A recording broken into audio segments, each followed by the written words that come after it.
Assalamualaikum warahmatullahi wabarakatuh.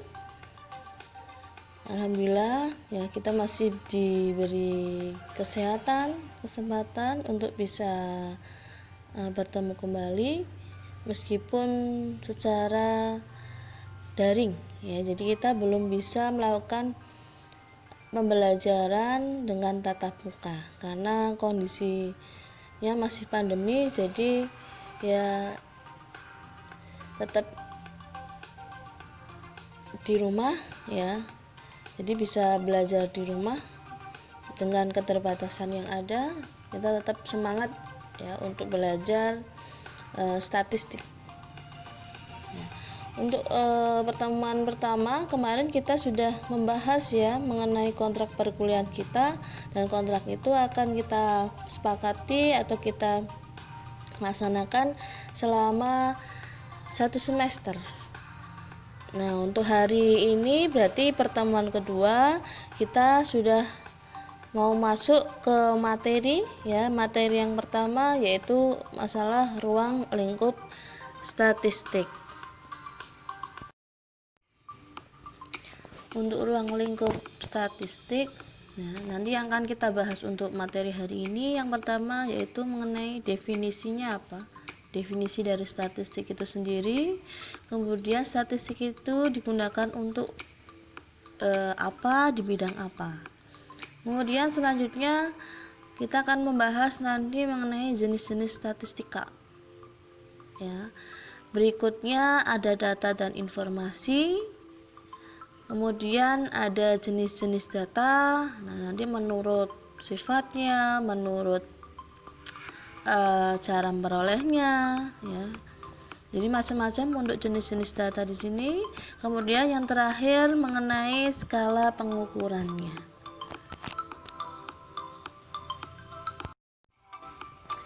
Definisi dari statistika ya.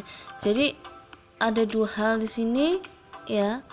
Ada yang namanya statistika dan ada yang namanya statistik. Hati-hati jangan sampai keliru ya. Kadang-kala orang menganggapnya statistika sama statistik itu hal yang sama.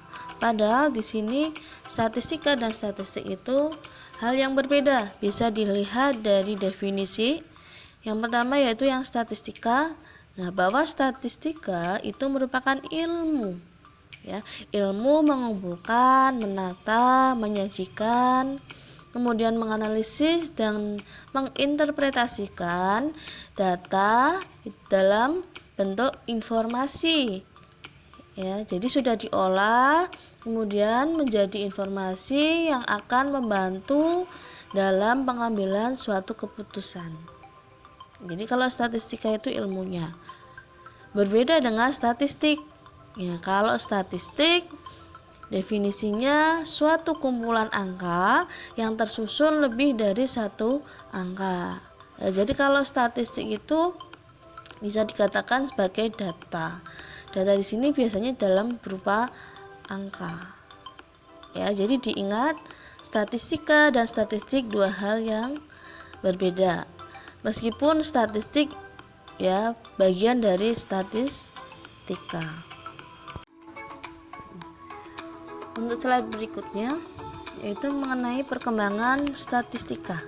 Ternyata ilmu statistika itu sudah ada ya, sudah jauh sekali. Ternyata di zaman Mesir kuno dan Cina itu sudah menggunakan statistika untuk menentukan besarnya pajak ya. Kemudian ada lagi di zaman gereja. Nah, statistika di sini ilmunya digunakan untuk mencatat kelahiran, kematian maupun pernikahan. Jadi ternyata statistika itu ilmunya sudah lama sekali gitu ya, dari zaman-zaman kuno dahulu ya. Ternyata mereka sudah menggunakan statistika. Ya, banyak sekali sebenarnya ya, statistika ini digunakan di berbagai macam bidang ya. Entah itu di bidang ekonomi ya, pertanian ya, jadi macam-macam. Jadi statistika ini digunakan di berbagai bidang.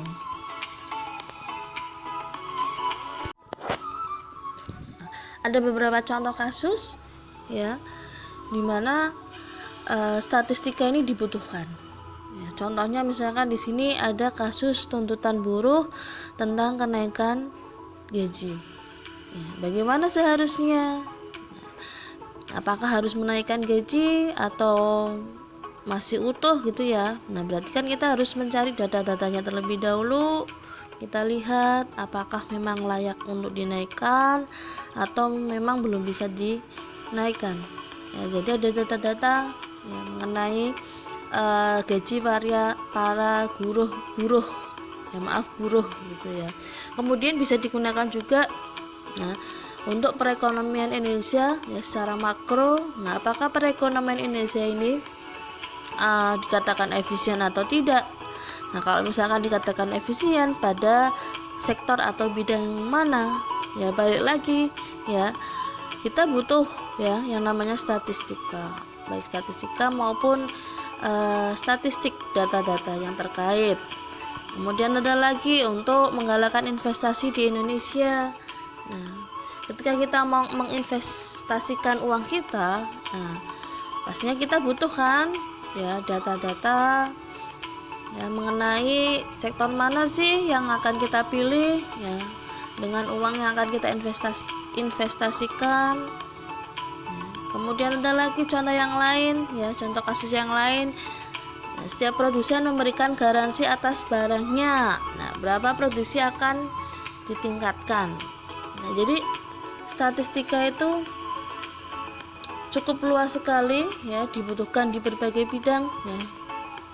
Tadi yang sudah sempat saya jelaskan ya, di semua bidang statistika itu bisa dibutuhkan. Nah, di sini ada contoh-contoh penggunaan statistika. Yang pertama di bidang manajemen. Nah, digunakan untuk apa saja? Nah, di sini ada beberapa contoh ya. Nah, statistika digunakan untuk penentuan struktur gaji, pesangon, ataupun tunjangan karyawan. Selain itu juga bisa menentukan nih kalau memang di bagian manajemen ya berapa jumlah persediaan barang ya, barang dalam proses dan barang jadi ya. Kemudian ada juga evaluasi produktivitas karyawan ataupun kinerja perusahaan. Itu kalau statistika digunakan di bidang manajemen. Nah, satu lagi ya di bidang akuntansi. Nah, apalagi kita sebagai anak akuntansi ya bisa dijadikan sebagai patokan ya untuk statistika. Yang pertama penentuan standar audit barang maupun jasa. Kemudian bisa digunakan untuk penentuan depresiasi dan apresiasi barang dan jasa. Bisa digunakan lagi untuk analisis rasio keuangan. Jadi ya sangat bermanfaat sekali ya statistika ini bagi para akuntan ya. Selain di akuntansi maupun manajemen,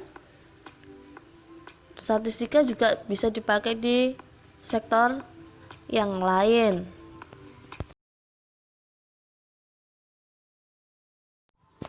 Nah, sektor yang lain misalkan di bidang pemasaran ya, bagian pemasaran ternyata butuh juga ya yang namanya statistika. Nah, di bagian pemasaran itu kan hal yang sangat penting atau bagian yang sangat penting ya untuk masalah produksi. Yang pertama digunakan untuk penelitian dan pengembangan produk. Kemudian bisa digunakan untuk analisis potensi pasar, segmentasi pasar, dan diskriminasi pasar. Termasuk untuk ramalan penjualan. Kira-kira gitu ya, kalau misalkan sekarang ini tahun 2020, kira-kira nanti untuk tahun 2021 itu perusahaan itu harus memproduksi berapa banyak ya, kaitannya dengan penjualan nantinya ya. Kemudian ada juga digunakan untuk efektivitas kegiatan promosi penjualan ya. Selain pemasaran bisa juga digunakan di bidang keuangan. Nah, kalau keuangan apa? Biasanya ini terkait dengan saham ya, untuk melihat apakah ada peluang kenaikan ataupun penurunan harga saham, kemudian terkait dengan suku bunga maupun reksadana. Ya, bisa juga digunakan untuk analisis pertumbuhan laba maupun cadangan usaha. Ya, jadi macam-macam di sini bisa kalian gunakan ya, kalau untuk bidang keuangan.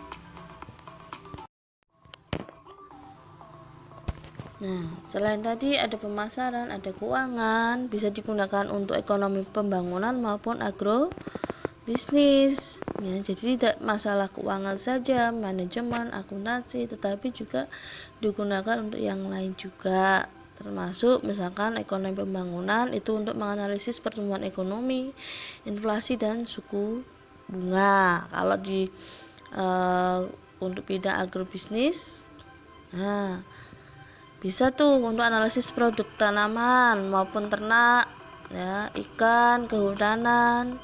Kemudian digunakan juga nih untuk kelayakan suatu usaha, apakah usaha ini layak atau tidak. Nah, untuk jenis-jenis statistika ya dibedakan menjadi dua, yaitu statistika deskriptif dengan statistika induktif. Nah, yang membedakan apa sih? Ya, kalau yang statistik deskriptif, ya, deskripsi berarti apa? Menggambarkan, ya, menggambarkan data ataupun menyajikan data.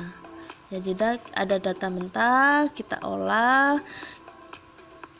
ya, kita sajikan data ini dalam bentuk tabel ataupun diagram, grafik, ya. Jadi nanti bagi penerima informasi ya itu akan lebih mudah ya menyerap sehingga bisa digunakan untuk pengambilan suatu keputusan. Nah, berbeda dengan statistika induktif. Kalau induktif itu tahapannya sampai dengan menganalisis dan menginterpretasikan hasil atau data yang sudah diolah. Ya, jadi kalau untuk statistik 1 itu kita mempelajarinya seperti yang ada di statistika deskriptif.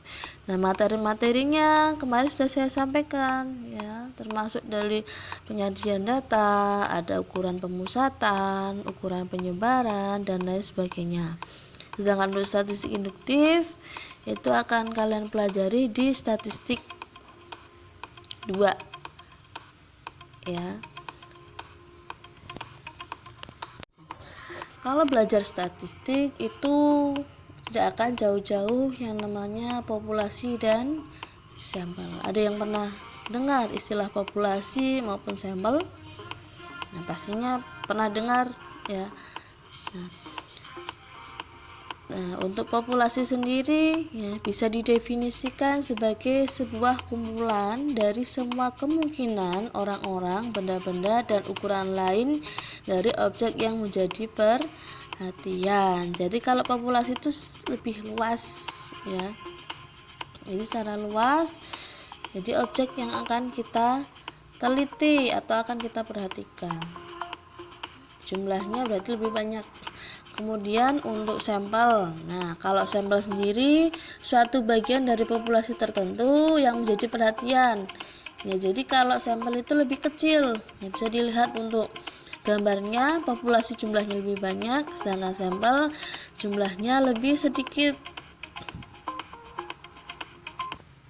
Nah, kira-kira contoh populasi sama sampel sendiri kalian bisa mencontohkan atau enggak? Nah, contohnya yang simpel saja, misalkan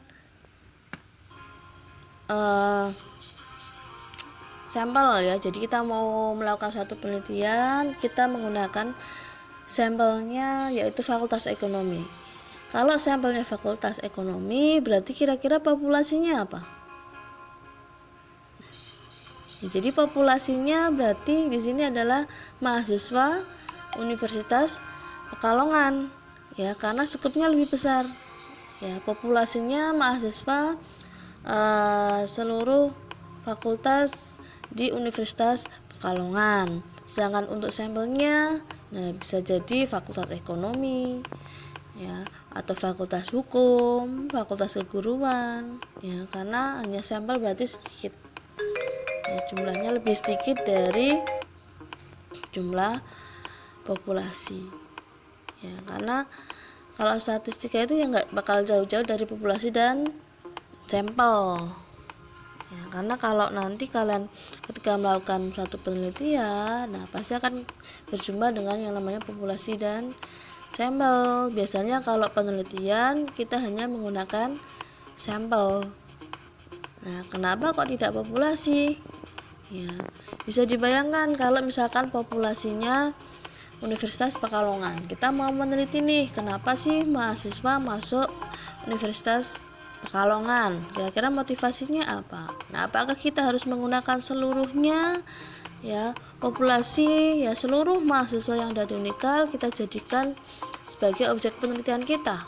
Ya, tentunya akan sulit ya karena di samping jumlahnya banyak, waktu penelitian juga akan lebih panjang. Nah, maka dari itu kita hanya menggunakan sampel saja. Misalkan sampel dari Fakultas Hukum berapa orang, berapa puluh atau berapa ratus orang. Kemudian Fakultas Ekonomi berapa ratus orang.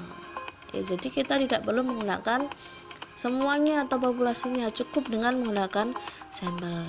Nah, berbeda kasusnya kalau di pemerintahan untuk sensus penduduk. Kalau sensus penduduk, apakah menggunakan populasi atau sampel? Nah, nggak mungkin sampel gitu ya. Yang namanya sensus itu berarti harus semuanya. Ya, berarti yang digunakan populasi. Ya, nggak mungkin misalkan di Kota Pekalongan kita ambil kecamatan Pekalongan Utara misalkan hanya sekian ratus saja. Nanti Pekalongan Barat sekian ratus. Tidak bisa, kalau sensus itu harus menggunakan seluruhnya. Jadi tidak menggunakan sampel tapi populasi. Untuk slide berikutnya, nah, mengenai data dan informasi. Kita sudah sering mendengar istilah data dan informasi. Tetapi kadang-kala kalau kita suruh mendefinisikan, oh data itu apa, informasi itu apa? Nah, biasanya kita akan bingung. Ya. Orang juga akan cenderung menyamakan data dan informasi. Ya, jadi data dan informasi ada yang bilang merupakan dua hal yang sama. Nah, sebenarnya untuk data dan informasi itu merupakan dua hal yang berbeda, tetapi memang memiliki keterkaitan. Nah, untuk data bisa kita definisikan sebagai kumpulan dari fakta-fakta, mungkin berupa angka, simbol, ataupun tulisan yang diperoleh dengan melakukan pengamatan ataupun observasi terhadap suatu objek. Ya, jadi baru kumpulan fakta-fakta. Nah, kalau untuk data sendiri, nah itu masih berupa data mentah. Jadi kita belum bisa memahami ya apa sih yang mau ditampilkan, apa sih yang mau disajikan, ya, apakah bisa digunakan untuk pengambilan keputusan. Nah, data belum bisa karena belum diolah, karena hanya kumpulan beberapa fakta-fakta saja.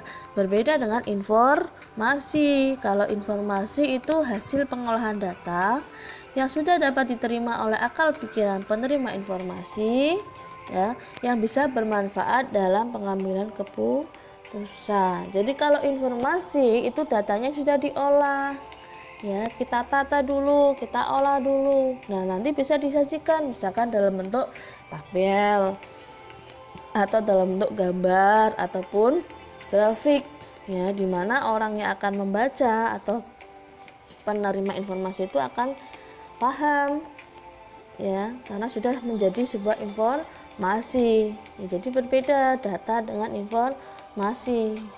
Ya, jangan sampai tertukar ataupun menyamakan dua hal yang berbeda kita jadikan sama.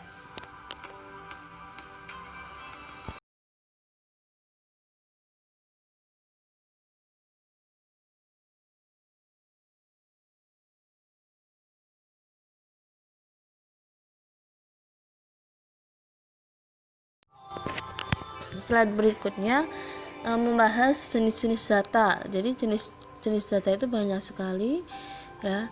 Yang pertama di sini jenis data menurut cara memperolehnya. Nah, dibedakan menjadi dua, yaitu data primer sama data sekunder. Nah, apa itu data primer? Nah, data yang diperoleh dan dikumpulkan langsung dari objek yang diteliti. Ya, jadi ini kita ngambil datanya itu langsung dari objek penelitian kita. Contohnya misalkan kita wawancara dengan objek misalkan yang akan kita teliti, jadi secara langsung. Bisa juga menggunakan hasil kuesioner. Nah, kalau kuesioner kan kita juga memberikan langsung gitu ya kuesioner kepada objek penelitian kita. Nah, berbeda dengan data sekunder. Kalau data sekunder, data ini diperoleh dari pihak ketiga atau sumber lain yang telah tersedia. Jadi kalau data sekunder itu sudah dalam bentuk data yang matang. Ya, artinya apa? Jadi kita nggak perlu lagi langsung menuju ke orang yang bersangkutan. Nah, tetapi kita cukup melalui misalkan organisasi atau badan ya yang menangani masalah objek penelitian kita. Misalkan contohnya di sini ada BPS, Badan Pusat Statistik. Kita mau cari berapa sih kira-kira jumlah penduduk Kota Pekalongan. Ya, jadi kita nggak perlu hitung satu-satu, door to door, itu nggak perlu, tetapi kita ambil saja data dari BPS atau Badan Pusat Statistik. Nah, di situ sudah lengkap ya, baik dari dibagi misalnya per kecamatan ataupun jenis kelamin ataupun jenis pekerjaan, di situ semuanya ada. Ya, bisa juga kita kalau misalkan mengenai harga saham, kita mau nanam saham misalkan ya, ataupun kita melakukan penelitian ya mengenai saham perusahaan go public. Nah, kita nggak perlu satu-satu ya datengin perusahaan, tetapi kita cukup ke Bursa Efek Indonesia saja, datanya semua di situ tersedia. Ya, jadi hati-hati ya antara data primer sama sekunder. Cara memperolehnya berbeda. Kalau data primer itu kita langsung ke objek penelitian, tetapi kalau data sekunder tidak perlu langsung ke objek penelitian, tapi cukup ya kita minta data dari pihak atau sumber lain yang tersedia. Nah, kemudian ada lagi jenis data menurut sifatnya dibedakan menjadi dua ya, yaitu data kualitatif dan data kuantitatif. Kualitatif, kualitas ya, datanya tidak berbentuk angka atau numerik, tetapi melainkan bentuknya kategori, sifat ataupun golongan. Contohnya apa? Misalkan tingkat pendidikan. Tingkat pendidikan apa? Ada SD, SMP, SMA, S1, S2, S3 dan sebagainya. Mungkin bisa juga contohnya jenis kelamin ya, ada laki-laki, ada perempuan. Itu untuk contoh data kualitatif. Nah, untuk data kuantitatif, datanya berupa angka atau bilangan. Contohnya apa? Tinggi badan. Oh, tingginya 170 cm. Ataupun berat badan. Nah, nantinya kan dalam bentuk angka kan. Oh, 70 kilo, oh 65 kilo misalkan. Contoh lain, suhu tubuh. Oh, misalkan suhu tubuhnya 36 derajat Celcius ya. Jadi beda kalau data kualitatif bentuknya non angka atau kategori, sifat, golongan. Kalau data kuantitatif jelas bentuknya berupa angka. Kemudian jenis data menurut sumbernya ada dua juga, dibedakan menjadi dua, data internal dan eksternal. Apa itu data internal?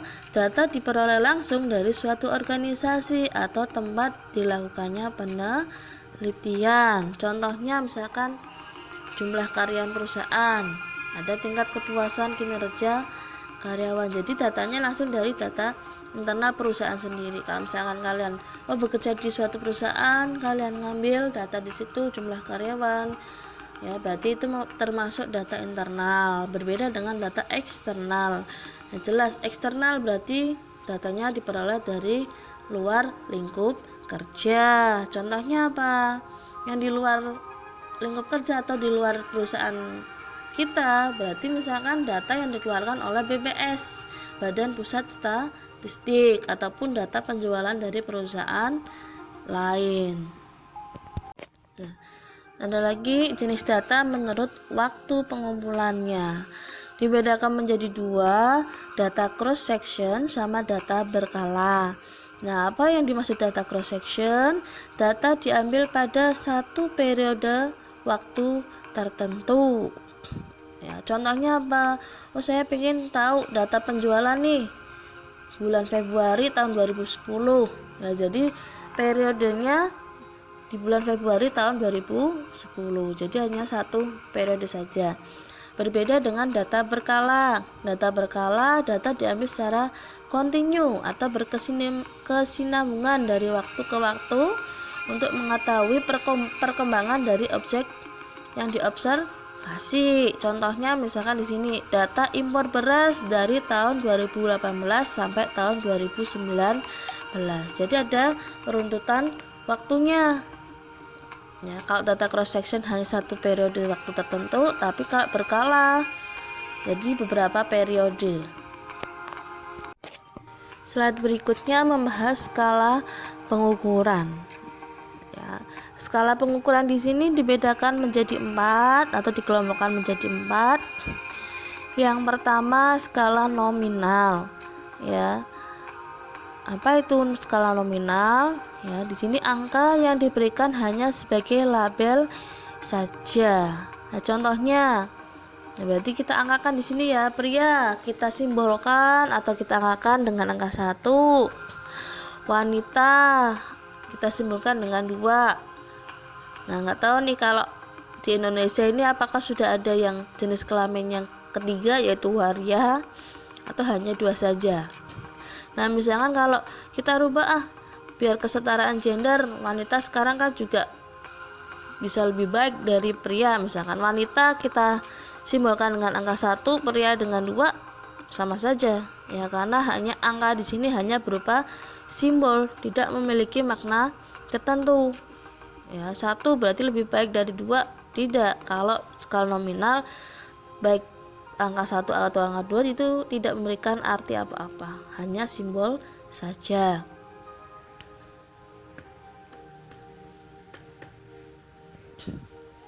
Nah, kemudian berikutnya yaitu ada skala ordinal. Nah, kalau ordinal di sini itu angkanya mengandung pengertian tingkatan. Nah, kalau tadi yang nominal 1, 2, 3 itu nggak berpengaruh ya, nggak memiliki makna tentu. Tapi kalau untuk ordinal, nah ada tingkatannya. 1, ranking 1 menunjukkan lebih baik daripada ranking 2, ranking 2 lebih baik daripada ranking 3. Ya, misalkan saya contohkan di sini tingkat pendidikan. Karena S1 itu lebih tinggi dari SMA, kita simbolkan dengan angka 1 S1, 2 SMA, 3 SMP, 4 SD. Ya, dari yang angkanya ranking tertinggi sampai terendah. Nah, jadi di situ ada tingkatannya. Kalau misalkan kita mau rubah nih SD jadi ranking 1, kemudian S1-nya ranking 4, nggak bisa. Karena ada tingkatannya, karena memiliki makna. Ranking 1 pasti lebih baik dari ranking 2. Ranking 2 pasti lebih baik dari ranking 3. Skala berikutnya yaitu skala interval. Nah, angka mengandung sifat ordinal dan mempunyai jarak atau interval. Yang namanya interval itu jarak gitu ya. Contoh di sini ya. Saham sangat prospektif dengan harga saham kisaran antara Rp736 sampai dengan Rp878. Nah, di situ ada jarak atau interval ya, antara sekian sampai dengan sekian. Nah, berbeda dengan skala rasio. Skala rasio angka mempunyai sifat nominal, ordinal, dan interval serta mempunyai nilai absolut dari objek yang diukur. Contohnya bunga dari BCA misalkan 7%. Kemudian bunga Bank Mandiri 14%. Nah, di situ ada angka di situ ya. Kemudian maka bunga menjadi 2 kali bunga BCA. Jadi bunga Mandiri itu 14 sedangkan BCA 7. Nah, bisa dikatakan bahwa Mandiri ini lebih besar 2 kali lipatnya dibandingkan bunga BCA. Nah, itu saja ya yang bisa saya sampaikan. Ya, jadi untuk materi hari ini mengenai ruang lingkup statistika. Nah, sebagai evaluasi ya, nah, saya ingin tahu apakah kalian sudah memahami atau belum materi yang sudah saya sampaikan. Nanti silakan masuk ke Google Classroom. Nah, di situ nanti ada post test ya yang harus kalian kerjakan. Nah, nanti biar saya bisa melihat hasilnya, dengan hasil itu saya bisa mengevaluasi apakah kalian sudah memahami materi yang sudah saya sampaikan atau belum ya. Itu saja yang bisa saya sampaikan. Terima kasih atas perhatian kalian. Wassalamualaikum warahmatullahi wabarakatuh.